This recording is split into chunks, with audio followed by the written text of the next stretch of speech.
Hello students, कैसे हो? मैं हूं प्रवीण कुमार प्रजापति, आपके लिए लेकर एक और नया वीडियो जो क्लास 11 का है बच्चों। क्लास 11 केमिस्ट्री का है, ठीक है। और उसमें भी हम पढ़ रहे हैं उष्मागतिकी यानी थर्मोडायनामिक्स, ठीक है। तो आज हम उष्मागतिकी के बारे में कुछ अच्छी अच्छी चीज़ें पढ़ेंगे। उसमें कौन कौन से टर्म यूज़ किए जाते हैं उसके बारे में पढ़ेंगे, ठीक है। और हमारा ऑर्गेनिक केमिस्ट्री का भी पहले वीडियो बन चुका है जो चैप्टर 12 का है, एनसीईआरटी बेस से रिलेट करता है और केमिस्ट्री का है, ठीक है। तो वो आपको अगर वीडियो चाहिए तो डिस्क्रिप्शन बॉक्स में जाइए और आप वो वीडियो आपको उसकी लिंक मिल जाएगी, ठीक है। अच्छा, तो ये वीडियो जो मैं अभी बना रहा हूँ, जो चैप्टर में चला रहा हूँ, ये बच्चों की रिक्वेस्ट पे चल रहा है। तो अगर आपको इसी तरह किसी और चैप्टर की वीडियो चाहिए तो कमेंट सेक्शन में जाइए और मुझे बताइए ताकि मैं उसके लिए नया वीडियो बना सकूं, ठीक है। ओके। और इसी तरह जब मैं ऑर्गेनिक केमिस्ट्री का वीडियो बना रहा था तो उसी में बच्चे के लिए रिक्वेस्ट आई थी, एक बच्चे ने की थी, तो उसी के हिसाब से मैं अब मुझे ये बनाना पड़ रहा है। तो आपको अगर और कोई चैप्टर में और कोई टॉपिक में प्रॉब्लम हो तो कमेंट सेक्शन में ज़रूर मुझे बता सकते हो। चैनल को लाइक करना, सब्सक्राइब करना और शेयर करना ना भूलें, ठीक है। ओके, तो अब हम पढ़ रहे हैं उष्मागतिकी और थर्मोडायनामिक्स, उसको हम बोल सकते हैं, ठीक है। अच्छा, थर्मोडायनामिक्स यानी उष्मागतिकी क्या होता है कि इस वर्ड का मतलब ये होता है कि उष्मा प्लस गति की, ठीक है। थर्मोडायनामिक्स, उष्मा यानी टोटली बात उसमें उष्मा की गई है, ठीक है, यानी एनर्जी की एक टाइप से, ठीक है। थर्मल इफेक्ट ज़्यादातर।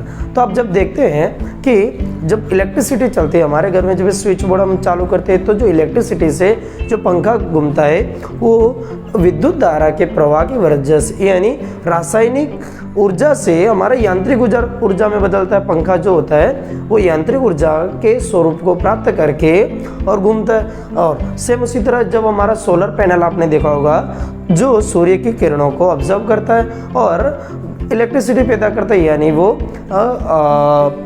उष्मा ऊर्जा को या आप कह सकते हैं प्रकाश ऊर्जा को लेके रसायन ऊर्जा में बदलता है, विद्युत ऊर्जा में बदलता है एक टाइप से, ठीक है। अच्छा, विद्युत ऊर्जा से पंखा जो होता है वो हमारा यांत्रिक ऊर्जा में बदलता है। तो इसी तरह कई उदाहरण हैं जिसमें ऊर्जाओं का प्रवाह इधर से उधर यानी एक तरह से ऊर्जा हमारी संरक्षित रहती है। तो इसका जो अध्ययन होता है, उसकी जो पढ़ाई होती है उसके बारे में, उसको हम कहते हैं उष्मागतिकी, ठीक है। तो आज हम उसके लिए कुछ टिपिकल टॉपिक्स पढ़ेंगे, उसमें क्या क्या टॉपिक आते हैं और उसके क्या क्या मेन बेसिक जो चीज़ें होती है वो हम पढ़ेंगे। तो पहला इसमें एक वर्ड आता है जो हमारी एनसीईआरटी की बुक है, मैं एनसीईआरटी रिलेटेड बुक से चल रहा हूँ, ठीक है बच्चों। कौन सी? एनसीईआरटी, ठीक है। अच्छा, एनसीईआरटी बुक में आप जब देखोगे तो सबसे पहले आपको वर्ड मिलेगा निकाय, ठीक है। ये निकाय क्या होता है बच्चों, ठीक है। क्या वर्ड मिलेगा? निकाय।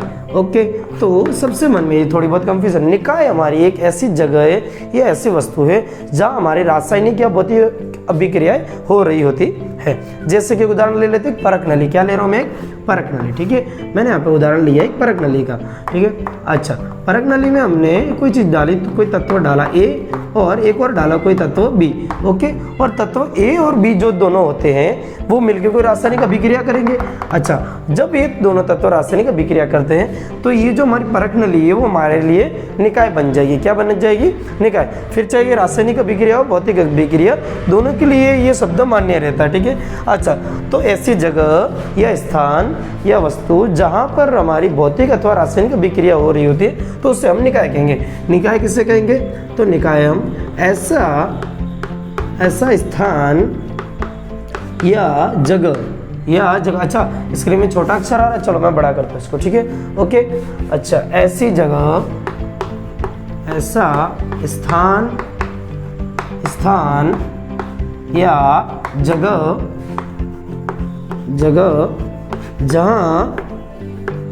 जहाँ रासायनिक या भौतिक अभिक्रियाएं घटित होती है, क्रियाएं घटित होती है।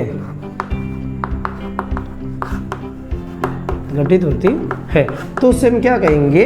निकाय कहेंगे, ठीक है बच्चों। अच्छा, तो जैसे कि मान लो ये कोई कमरा है, जैसे जिसमें हम खड़े या जहाँ बैठे हो वो जगह या रूम ले लो, वहाँ पे हम जैसे कि किसी भी तरह का धुआं कर रहे हैं, यानी मतलब एक टाइप से जैसे जहाँ मच्छर जाता है तो वहाँ पे धुआं कर दे। अच्छा, धुएं की वजह से कमरे में वो धुआं पूरा फैल जाता है, और जानते हो अलग दूसरी भी गैसें रहती है हमारे कमरे में, ठीक है। तो धुएं में कोई और गैस रहती है जो मिलकर वो भी रासायनिक एक टाइप की प्रक्रिया करते बरो, तो जो हमारा कमरा है वो निकाय बन जाएगा, ठीक है। वैसे ही जैसे परक नली हमारा निकाय बन जाता है, ठीक है। एक दूसरा उदाहरण वो भी ले सकते हैं। अच्छा, तो एक वर्ड इसमें एक और आता है, एक वर्ड और आता है जिससे हम क्या कहेंगे, परिवेश। क्या कहेंगे, परिवेश। क्या कहेंगे, परिवेश। अच्छा बच्चों, परिवेश क्या होता है? परिवेश निकाय को छोड़कर ब्रह्मांड की जो जगह बच जाती है वो हमारा परिवेश होगा। जैसे कि परक नली है, परक नली में कोई रासायनिक अभिक्रिया हो रही तो हमारे निकाय बन गई, और उसके अलावा जो बाकी बची हुई जगह, चाहे कमरा हो, चाहे पूरा देश हो, चाहे पूरा इंडिया हो, या हमारा पूरा कोई भी अगर दुनिया हो, ठीक है, या पूरा ब्रह्मांड, वो हमारे लिए परिवेश बन जाएगा, ठीक है। क्या बन जाएगा, परिवेश। यानी निकाय के अलावा जो जगह बच जाती है बाहरी दुनिया की, निकाय के अलावा जहाँ रासायनिक अभिक्रिया या भौतिक अभिक्रिया घटित होती है, उसके अलावा जो जगह बच जाती है उससे हम क्या कहेंगे, परिवेश कहेंगे। क्या कहेंगे बच्चों, परिवेश कहेंगे, ठीक है। अच्छा, तो हम क्या लिखेंगे परिवेश में, परिवेश में क्या लिखेंगे कि निकाय के अलावा, निकाय के अलावा स्थान को हम परिवेश कहेंगे। क्या कहेंगे, परिवेश। क्या कहेंगे बच्चों, परिवेश, ठीक है। समझ गए स्टूडेंट्स? ओके, चलो अब परिवेश समझ में आ गया, हमको निकाय पता चल गया। इसके बाद एक तीसरी चीज आती है जिनको हम बोलते हैं परिसीमा। क्या बोलेंगे, परिसीमा। क्या बोलेंगे, परिसीमा। अच्छा, परिसीमा क्या होती है, ठीक है। परिसीमा ऐसी सीमा जो निकाय और परिवेश को अलग करती है। परिसीमा क्या होगी हमारी, परिवेश और निकाय को अलग करने वाली। यानी अगर हम परख नली और बाकी जो कमरे या ब्रह्मांड जो हमारा समझ लो जैसे परख नली हमारा, ठीक है। अच्छा, परख नली में रासायनिक अभिक्रिया हो रही है बराबर, इसके अलावा जो बाहर की वस्तु जो रहती है, अच्छा बाहर की बाग जो रहती है वो हमारे लिए परिवेश बन जाती है। क्या बन जाती है, परिवेश, ये हमारा निकाय। अच्छा, इसको और परिवेश को और जो हमारा निकाय उसको अलग करने वाली कोई सीमा होती है जिससे हम क्या कहेंगे, परिसीमा बराबर। तो परिसीमा हमारी क्या हो सकती है, परख नली की सतह हो सकती है जो दोनों को अलग कर रही है, तो उससे हम क्या कहेंगे, परिसीमा, ठीक है। क्या लिखेंगे, परिसीमा। ऐसी सीमा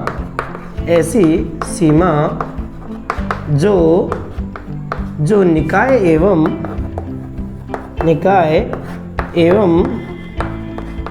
परिवेश को अलग करती है,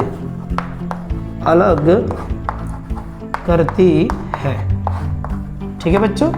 ओके, ठीक है, समझ में आ गया स्टूडेंट्स सबको? ओके, तो इतना आप लिख लो एक बार ये शब्दों को, टिपिकल वर्ड है, आगे काम में आएंगे आपके लिए, ठीक है। अच्छा, तो मिटा दूं इनको मैं, आगे चलूं। ओके, स्क्रीनशॉट उतार लो, फटाफट लिखना है, वीडियो पॉज करके लिख लो। ओके, चलो आगे चलते हैं। हाँ, ठीक है।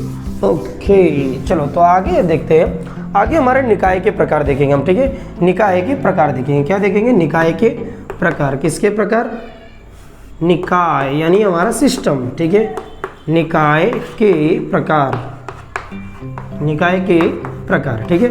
अच्छा बच्चों, निकाय के स्टूडेंट्स यहाँ पे 3 प्रकार होते हैं। कितने प्रकार होते हैं, 3 types. There are 3 types of system, ठीक है। 3 प्रकार होते हैं हमारे निकाय के, सिस्टम के 3 टाइप होंगे। अच्छा, पहला कौन सा रहेगा, पहला हमारा रहेगा खुला निकाय। कौन सा, खुला निकाय, यानी ओपन सिस्टम, जिसको हम क्या लिख सकते हैं, ओपन सिस्टम। ओके, समझ में आएगा स्टूडेंट्स, ओपन सिस्टम, ठीक है। तो खुला निकाय यानी मतलब ऐसा निकाय। अच्छा, उसके यहाँ पे अभी अपने डेफिनेशन लिखेंगे, परिभाषा भी लिखेंगे, लेकिन पहले मैं आपको डायग्राम से समझा देता हूँ। जैसे कोई बर्तन है, ठीक है ना, जैसे मैंने ये कोई बर्तन बना दिया, XYZ, ये कोई भी बर्तन हो सकता है।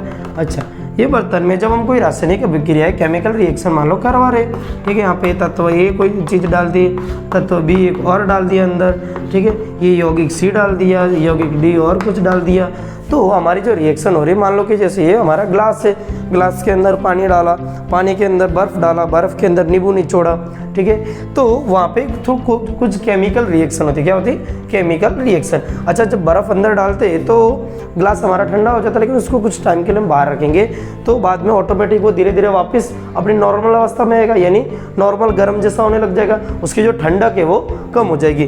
तो हम क्या कहेंगे, खुली निकाय में कुछ इसी प्रकार का होता है। खुले निकाय में क्या होता है, ऐसा निकाय जिसमें ऊर्जा का आदान प्रदान होता है, ठीक है, ऊर्जा का आदान प्रदान हो सकता है। और दूसरा किसका आदान प्रदान, दूसरा द्रव्य का, किसका, द्रव्य का, किसका, द्रव्य का। खुले निकाय से हमारा द्रव्य भी अंदर बाहर हो सकता है और ऊर्जा भी हमारी अंदर बाहर हो सकती है। दोनों में, दोनों जो अंदर बाहर यानी हमारे कह सकते हैं कि लेन देन या आदान प्रदान होगा, तो हमारा सिस्टम कौन सा होगा, खुला सिस्टम, ओपन सिस्टम या खुला निकाय कहेंगे, ठीक है। तो यहाँ पे जब परिभाषा लिखेंगे तो हम क्या लिखेंगे, ऐसा निकाय जिसमें, क्या लिखेंगे, जिसमें से ऊर्जा तथा द्रव्य दोनों का आदान प्रदान हो सके, आदान प्रदान हो सके, ठीक है। अच्छा, उदाहरण हमारा क्या होगा बच्चों, क्या होगा स्टूडेंट्स, यहाँ पे ध्यान दो कि कोई बर्फ शरबत का बना हुआ जिसमें बर्फ डाली हो ग्लास, या फिर चाय बनी हुई कटोरी, ठीक है, चाय बना के हम कटोरी में रखते हो, कटोरी के कुछ टाइम बाद वो ठंडी हो जाती है, ठीक है, वो हमारा ओपन सिस्टम या खुला निकाय का आ जाएगा, ठीक है। अच्छा, इतना लिख लो एक बार, ठीक है, फटाफट लिख लो वीडियो पॉज करके। अच्छा, इसके बाद दूसरा टाइप हम इसका लिखेंगे, कौन सा, दूसरा टाइप, कौन सा लिखेंगे स्टूडेंट्स, दूसरा टाइप दिया सेकंड, ठीक है, सेकंड टाइप। अच्छा, दूसरा टाइप इसका क्या है, निकाय का दूसरा प्रकार कौन सा है, वो है बंद निकाय। कौन सा है, बंद निकाय या क्लोज्ड सिस्टम, या हम क्या कह सकते हैं इसको, क्लोज्ड सिस्टम, ठीक है। अच्छा, क्लोज सिस्टम कैसा है स्टूडेंट्स, जहाँ में ऐसा निकाय है, जैसे हमने अभी एक और यहाँ पे बर्तन लिया था वही वाला, ठीक है। अच्छा, उसको हम ऊपर से बंद कर देंगे, बस क्या करेंगे, ऊपर जो ये हमारा खुला रहता है ना, ये मान लो खुला है भी, ठीक है, तो इसको ऊपर से क्या करेंगे, बंद कर देंगे, क्या कर देंगे, बंद कर देंगे, ठीक है। अच्छा, मैंने इसको बंद कर दिया, ठीक है। अच्छा, बंद कर दिया। अगर हमने ये निकाय को बंद कर दिया तो उसमें क्या होगा, क्या द्रव का आदान प्रदान होगा, द्रव का आदान प्रदान होगा, नहीं होगा, ठीक है। अच्छा, दूसरी चीज जिसमें हमने जो चीज़ें डाली थी, भाई जो शरबत बनाया था हमने अभी ABCD, ठीक है, हमारे पानी लिया था, बर्फ लिया था और शुगर यानी हमारी चीनी ली थी, तो उसमें द्रव का आदान प्रदान नहीं होगा, जब तक बंद है तो बंद ही होगा। लेकिन ऊर्जा का आदान प्रदान तो होगा ना, ऊर्जा तो अंदर बाहर होएगी ना, ऊर्जा तो होएगी, क्योंकि अगर जैसे कोई ठंडा ग्लास है तो उसको कुछ टाइम बाद ऑटोमेटिक वो धीरे धीरे नॉर्मल स्टेज में आ जाएगा। तो बंद निकाय में कुछ ऐसा ही होता है, ठीक है। ऐसा निकाय, इसकी परिभाषा लिखेंगे, ऐसा निकाय, ठीक है, ऐसा निकाय या सिस्टम जिसमें से मात्र ऊर्जा का आदान प्रदान होता है, मात्र ऊर्जा का आदान प्रदान होता है, आदान प्रदान होता है। उदाहरण हम कुछ भी ले सकते हैं जो हमारा ऊपर से पैक हो, ठीक है। अच्छा, बराबर, ये हमारा हो गया बंद निकाय। ओके स्टूडेंट, ठीक है, लिख लो फटाफट, लिख लो। ओके, वीडियो पॉज करके। ओके, चलो तीसरा लेते हैं। तीसरा कौन सा है हमारा, तीसरा कौन सा रहेगा स्टूडेंट्स, तीसरा कौन सा रहेगा, तीसरा रहेगा विलगित निकाय। कौन सा, विलगित निकाय, कौन सा रहेगा, विलगित निकाय। कौन सा, विलगित निकाय, यानी हम उसको कह सकते हैं एडियाबैटिक सिस्टम। कौन सा, एडियाबैटिक सिस्टम, ठीक है। हैंड राइटिंग को इग्नोर करना बच्चों, ठीक है। ओके, बड़ी गंदी हैंड राइटिंग आ रही है ना मेरी, ठीक है, फिर भी समझ में तो आ रही है ना, और नहीं आ रही तो कमेंट सेक्शन में जाओ, कमेंट में बोलो भैया सर जी समझ में नहीं आ रही है, ठीक है। ओके, चलो, विलगित निकाय। तो विलगित निकाय कैसा निकाय होगा, ऐसा निकाय जहाँ पे न तो ऊर्जा का आदान प्रदान होता है न ही द्रव्य का, ठीक है। अच्छा, ऊर्जा का भी आदान प्रदान नहीं होता, द्रव्य का भी नहीं होता। ऐसा कौन सा होता, सोचो फटाफट। तो ऐसा हमारा होएगा थर्मस पानी की बोतल होती है सबके घर में, नहीं होती है तो ठीक है, टिफिन का बॉक्स होता है, ठीक है। अच्छा, या फिर पानी का थर्मस एक और आता है, 20 लीटर वाला भी आता है, कुछ छोटी छोटी बोतलें भी आती है, चाय की केटली भी कुछ इसी प्रकार की बनी होती है कुछ जगह पे, ठीक है, जिसमें वो कुछ टाइम के बाद कुछ टाइम तक गर्म रहता है तो गर्म ही रहे, और उसको ठंडा रखा है तो ठंडा ही रहेगा, ठीक है। अच्छा, तो एडियाबैटिक विलगित निकाय यानी ऐसा निकाय, इसमें हम क्या लिखेंगे, ऐसा निकाय, ठीक है, ऐसा निकाय जिसमें से ऊर्जा तथा द्रव्य दोनों का आदान प्रदान ना हो सके, आदान प्रदान न हो सके, ठीक है, ना हो सके, तो ये हमारा कौन सा निकाय कहलाएगा? विलगित निकाय। उदाहरण हम क्या लेंगे? थर्मस की बोतल। किसका उदाहरण लिख सकते हैं हम? थर्मस की बोतल।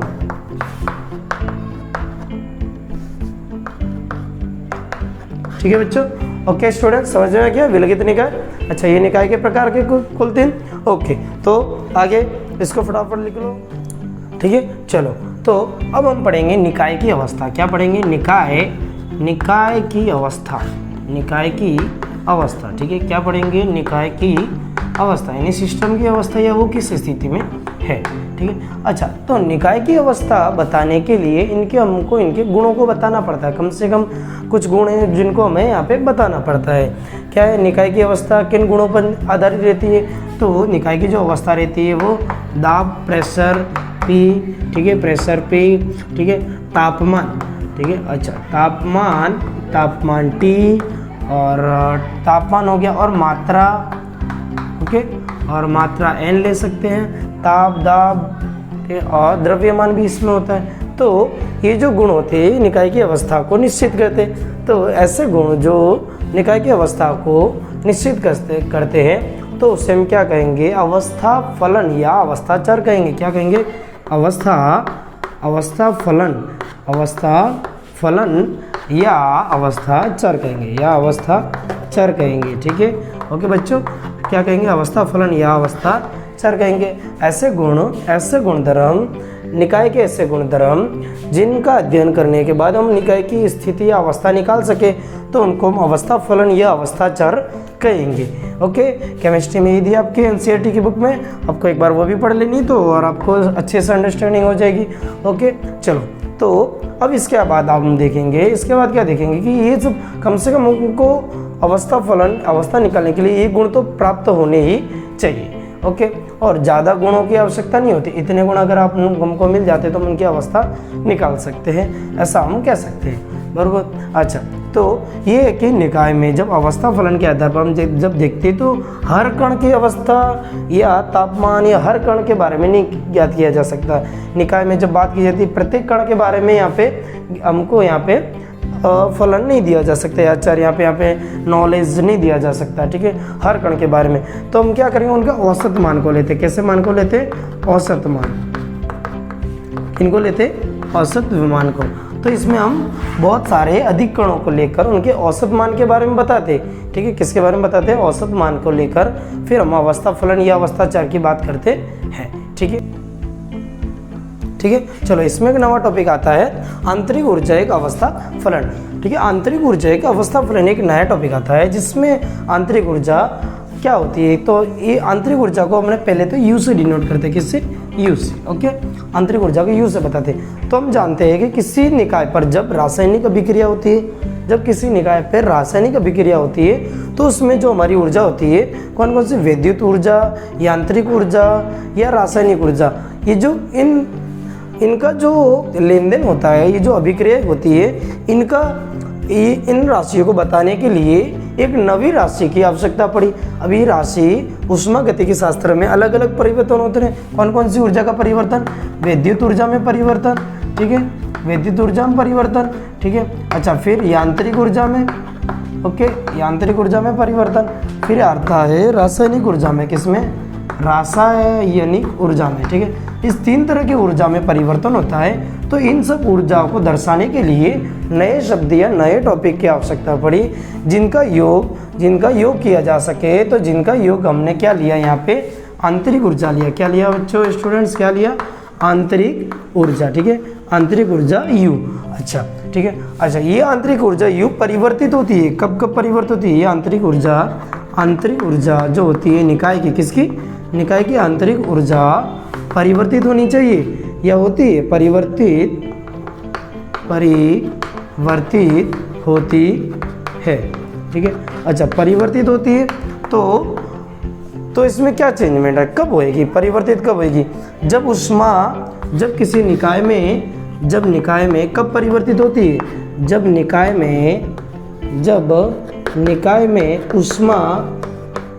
ऊष्मा का लेन देन हो रहा हो, जब निकाय में ऊष्मा का लेन देन या प्रवेश और निकास हो रहा हो, ठीक है, लेन देन हो रहा हो। अच्छा, दूसरी कब चेंज होती है? दूसरी कब चेंज होती है? जब निकाय पर या निकाय द्वारा कार्य किया गया हो। जब निकाय पर या निकाय द्वारा कार्य किया गया हो, निकाय द्वारा कार्य किया गया हो, कार्य किया गया हो। अच्छा, तीसरी टॉपिक में कब चेंज होती है? जब द्रव प्रवेश करता हो या द्रव्य का लेन देन होता हो। किसका?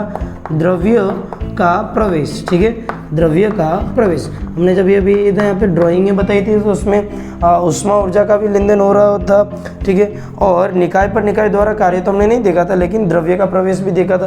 तो हमारी जो आंतरिक ऊर्जा होती है U, ये चेंज होती रहती है। वो कब चेंज होती है? जब निकाय में ऊष्मा का लेन देन हो रहा होता है या निकाय पर निकाय द्वारा कार्य किया गया हो या द्रव्य का प्रवेश हो रहा हो, तब इसमें आंतरिक ऊर्जा U में परिवर्तन होता है, ठीक है। अच्छा, इसके बाद हम एक नवा टॉपिक इसके बाद वाला पढ़ेंगे जो हमारे NCERT में दिया गया है, ठीक है। तो अब हम देखेंगे कार्य के द्वारा आंतरिक ऊर्जा में हम परिवर्तन कैसे कर सकते हैं। कार्य के द्वारा, किसके द्वारा? कार्य के द्वारा, ठीक है। तो चलो इसको मिटा देता हूँ मैं, ओके। वीडियो पॉज करके लिख लिया होगा आप लोगों ने, ठीक है। नहीं लिखा हो तो वापस वीडियो में रिप्ले करो और वापस पॉज करो और फिर वापस लिखो, ओके। बड़ा इजी है, हमारे हाथ में मोबाइल है या लैपटॉप है या PC है तो हम कुछ भी कर सकते हैं, ठीक है। अच्छा, अब हम देखेंगे कार्य के द्वारा जिसमें क दिया है, क्या दिया है? कार्य के द्वारा ऊर्जा में परिवर्तन। कार्य के द्वारा हम जब चेंजमेंट या परिवर्तन करेंगे तो क्या होएगा कि इसमें परिवर्तन आएगा। अच्छा, पहला तो हम यहाँ पे ये चीज़ देखते हैं। पहला क्या देखेंगे? पहला ये देखेंगे कि यहाँ पे हम एक निकाय लेते हैं, ऐसा निकाय जो विलगित निकाय, एडियाबैटिक, रुद्धोष्म एक टाइप का निकाय है, जैसा इसमें बुक में आपको लिया गया होगा, देख सकते हैं आप लोग, ठीक है। अच्छा, जब हमारे मान लो ये जो हमारा रुद्धोष्म प्रक्रम वाला, ठीक है, रुद्धोष्म निकाय लिया गया बच्चों। रुद्धोष्म मतलब एडियाबैटिक मतलब जो हमने 3 तरह के निकाय पढ़े थे, उसमें जो तीसरा वाला निकाय कौन सा था? तीसरा वाला कौन सा था निकाय? कि तीसरा वाला कौन सा था? बताओ फटाफट याद करो, ओके। अच्छा है कि आपको याद आ गया होगा वापिस। तो वो हमारा था विलगित निकाय। कौन सा था? विलगित निकाय। कौन सा था? विलगित निकाय। कौन सा था? विलगित निकाय। तो इसका दूसरा नाम है विलगित निकाय। अच्छा, विलगित निकाय, ये हमारा विलगित निकाय है। अच्छा, इसको हम रुद्धोष्म भी बोल सकते हैं। क्या बोल सकते हैं? रुद्धोष्म, ठीक है। क्या बोलेंगे? रुद्धोष्म। अच्छा, रुद्धोष्म निकाय की जो ये बाहर वाली जो परत होती है, ये जो है, इस परत को हम क्या कहेंगे? रुद्धोष्म परत कहेंगे। क्या कहेंगे? रुद्धोष्म परत कहेंगे। अच्छा, चलो अब हम ये देखेंगे कि कार्य के द्वारा हम आंतरिक ऊर्जा में परिवर्तन कैसे कर सकते हैं। लेकिन यहाँ पे तो हम देखेंगे कि यहाँ पे ऊष्मा में परिवर्तन 0 हो जाएगा। Q बराबर कैसा होएगा? 0। जहाँ ऊष्मा में परिवर्तन 0 होता है तो वहाँ पे कार्य भी हमारा नहीं होता, ठीक है। तो यहाँ पे कोई कार्य नहीं होगा क्योंकि यहाँ पे ऊष्मा में परिवर्तन 0, ना ऊष्मा का लेन देन, कुछ नहीं हो रहा है। लेकिन कार्य के द्वारा हम ऊष्मा में परिवर्तन कर सकते हैं। तो कैसे करेंगे? ठीक है, पहली स्थिति आपको दी है। पहली स्थिति में हम क्या मानेंगे? माना कि, ठीक है, माना कि किसी चीज की अवस्था A है, ठीक है, अवस्था A है। माना कि किसी निकाय की अवस्था, निकाय की अवस्था क्या है स्टूडेंट्स? हमारी A। मैंने क्या मानी? A मानी। अच्छा, जो अवस्था है उसमें मैंने टेम्परेचर मान लिया TA तथा उसकी आंतरिक ऊर्जा थी वो मैंने मान ली UA। क्या है? ये आंतरिक ऊर्जा UA। कोई भी वस्तु है, ठीक है। अच्छा, जैसे मेरे पास कोई भी लोटे में पानी लिया, उसको मैं किसी तरह मत कर गर्म कर देता हूँ या हिला के अच्छी तरह से गर्म कर रहा हूँ, तो उसमें मैं कोई कार्य कर रहा हूँ, ठीक है, किसी भी तरह का कार्य कर रहा हूँ, तो उसमें हमारा ऊष्मा में परिवर्तन होगा बच्चों, ठीक है। ऊष्मा में परिवर्तन जरूर होगा, ठीक है। तो कार्य करने के बाद ही ऊष्मा में परिवर्तन होता है ना। तो हमारे कार्य करने के बाद क्या होएगा? कार्य करने के बाद ऊष्मा में परिवर्तन कैसे होएगा? तो उसकी अवस्था हमारी क्या हो जाएगी? अवस्था क्या हो जाएगी स्टूडेंट्स? क्या हो जाएगी? अवस्था क्या हो जाएगी? B हो जाएगी। लेकिन इस अवस्था जो पहले थी वो चेंज हो जाएगी। अच्छा, जो उसका तापमान था, क्या तापमान यानी टेम्परेचर, वो कितना हो जाएगा? TB हो जाएगा। अच्छा, तो उसकी आंतरिक ऊर्जा हमारी कैसी हो जाएगी? आंतरिक ऊर्जा फिर उस अवस्था में कैसे रह जाएगी, आंतरिक ऊर्जा U भी ले सकते हैं, क्योंकि आंतरिक ऊर्जा को हम U से दर्शाते, किससे दर्शाते, U से।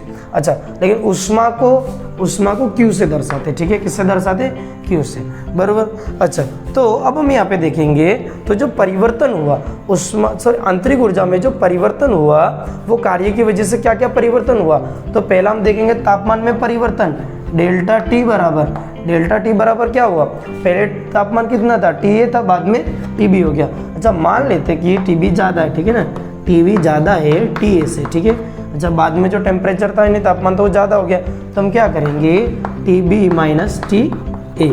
अच्छा, चलो अब हम देख लेते हैं कि जैसे हमारी ऊर्जा थी कौन सी, आंतरिक ऊर्जा, पहले UA थी और बाद में UB हो गई, तो हम आंतरिक ऊर्जा में परिवर्तन बराबर यहाँ पे क्या लिखेंगे, बराबर यहाँ पे भी इक्वल में क्या लिखेंगे, UB माइनस UA, क्या लिखेंगे, UB माइनस UA, ये हमारा हो जाएगा आंतरिक ऊर्जा में परिवर्तन। अच्छा स्टूडेंट, डेल्टा क्यों लगाया तो आपको पता है ना, डेल्टा क्यों लगाया, ये डेल्टा, अच्छा डेल्टा एक ग्रीक शब्द है जिसका मतलब होता है परिवर्तन किसी भी चीज़ में। अच्छा, सब जगह इसका अलग अलग मतलब होता है, ठीक है, ये त्रिभुज मैथमेटिक्स में त्रिभुज माना जाता है, लेकिन यहाँ पे हमने यहाँ पे क्या लिया, डेल्टा मतलब परिवर्तन, ठीक है, प्रारंभिक स्थिति माइनस अंतिम स्थिति या अंतिम स्थिति माइनस प्रारंभिक स्थिति के लिए अलग अलग स्थितियों में परिवर्तन के लिए हम डेल्टा को यहाँ पे दर्शाते हैं, ठीक है। तो कार्य के द्वारा हमारी आंतरिक ऊर्जा में परिवर्तन किस तरह हो सकता है, तो पहली स्थिति ये, ठीक है, एक बार लिख लो फटाफट स्टूडेंट्स, इसको स्क्रीनशॉट पाठ लो फटाफट स्पीड में, चलो वीडियो पॉज कर, ठीक है। चलो तो यहाँ पे अच्छा एक चीज़ और यहाँ पे बता देता हूँ कि जैसे हमने ये कार्य किया था, जो कार्य हमने किया था वो कार्य का, अच्छा कार्य का मात्रा क्या होता है, जूल होता है ना, जूल। मान लेते कि कार्य हमने किया था 2 किलो जूल, कितना, 2 किलो जूल, कितना किया था, 2 किलो जूल। ये हमको ये प्रक्रम करने में, ये क्रिया करने में कितना कार्य लगा, कितना कार्य लगा, 2 किलो जूल जितना हमने माना कि कार्य किया, ठीक है। अच्छा, इसके बाद एक दूसरी स्थिति में जब हम देखेंगे तो दूसरी स्थिति में क्या दिखाएंगे कि जहाँ पे हम लोग क्या कर रहे हैं कि मान लिया कि कोई एक बर्तन ले लिया, ठीक है। अच्छा, ये बर्तन ले लिया, यहाँ पे हमने वही वस्तु भर दी जो पहली प्रारंभिक स्थिति में हमारी थी। अच्छा, अब हम यहाँ पे दूसरी रीति से यहाँ पे कार्य करवाएंगे, ठीक है, दूसरी रीति से कार्य के द्वारा उसमें हमें परिवर्तन जांचेंगे, ठीक है। अच्छा, मान लो कि हमने यहाँ पे कोई छड़ डाल दी, ठीक है। अच्छा, छड़ आप जानते हो कैसी छड़, जैसा कि हाँ, जैसे पानी गर्म करने के लिए जो हीटर होता है ना, ऐसे जैसे तार लगा होता है, ठीक है। अच्छा, तो छड़ डालने के बाद मान लो हम फिर से इसकी अवस्था में परिवर्तन करते हैं, किसकी, वही वस्तु की जिसके यहाँ पे की थी। चलो, तो उसमें हम कार्य मान लो कर जाते कि 2 किलो जूल जितना कार्य यहाँ पे भी करते, ठीक है। इस प्रवृत्ति द्वारा, इस क्रियाकलाप द्वारा भी हम इतना ही कार्य करते जितना यहाँ पे किया था पहली स्थिति में, लेकिन यहाँ पे हमारा माध्यम अलग अलग है, ठीक है। तो हमने यहाँ पे क्या किया था कि दूसरी छड़ लगा दी थी, यानी विद्युत ऊर्जा लगाई थी, कौन सी, यहाँ पे हमने यूज की थी विद्युत ऊर्जा, कौन सी, विद्युत ऊर्जा। अच्छा, लेकिन यहाँ पे तो हमने की थी यांत्रिक ऊर्जा, कौन सी की थी स्टूडेंट्स, यांत्रिक ऊर्जा, कौन सी ऊर्जा यूज की थी, यांत्रिक ऊर्जा, क्योंकि इसको हमने हिला के और जैसे तैसे गर्म किया था, ठीक है, हिला के या कहीं पे वस्तु पे धूप में रखे हमने इसको गर्म किया। अच्छा, अब यहाँ पे कौन सी लग रही है, विद्युत ऊर्जा लगा रहे, तो यहाँ पे अगर हम जितना, अगर किसी भी तरह से कार्य माप देगी कि इसका कार्य अगर 2 किलो जूल जितना होता है, अगर यहाँ पे हम इतना ही कार्य करेंगे तो क्या होगा, तो यहाँ पे चेंज हुआ था ना, जो टेम्परेचर में जितना चेंज आया था, डेल्टा टी बराबर TB माइनस TA आया था। अच्छा, और यहाँ पे क्या आया था, डेल्टा U बराबर UB माइनस U आया था। ओ, तो यहाँ पे भी सेम उसी तरह का होगा, ठीक है। अच्छा, जैसा कि हम लोगों ने पहली प्रवृत्ति में किया था यांत्रिक ऊर्जा के द्वारा हमने जो चेंज यहाँ पे किया था तापमान में, और कार्य कितना किया था यहाँ पे 2 किलो जूल कार्य करके, जो हमने अवस्थाओं में परिवर्तन किया था उतना ही कार्य अगर हम दूसरी रीति से करें या अन्य विधि से करें तो उसमें भी जो अवस्थाओं में परिवर्तन होगा वो समान दर से होगा, एकदम समान तरीके से होगा, ठीक है। जितना यहाँ पे हुआ है डेल्टा टी में, यहाँ पे जितना चेंज हुआ है उतना ही यहाँ पे भी होगा, जहाँ पे डेल्टा यू यानी आंतरिक ऊर्जा में परिवर्तन हुआ है उतना ही दूसरी विधि के द्वारा भी होगा, ठीक है स्टूडेंट्स। इतना समझ में आ गया, ओके, लिख लो फटाफट। तो ठीक है स्टूडेंट, आगे नेक्स्ट वीडियो के लिए वेट करें, जल्दी ही आपका दूसरा वीडियो भी आपको मिल जाएगा। तो चैनल को लाइक करना, सब्सक्राइब करना ना भूलें, ठीक है, और ज़्यादा से ज़्यादा शेयर करें। और अगर आपको इसी टॉपिक में या और दूसरे कोई टॉपिक में जो आपने ना पढ़े हो उसमें कोई प्रॉब्लम रह जाती है तो कमेंट सेक्शन में जाइए, तो कमेंट कीजिए, मुझे बताइए, तो ताकि मुझे पता चले कि आपको किस में प्रॉब्लम है, तो मैं उस पर आगे जल्द से जल्द नया वीडियो उसी टॉपिक पे बना सकूँ। Okay students, all the best.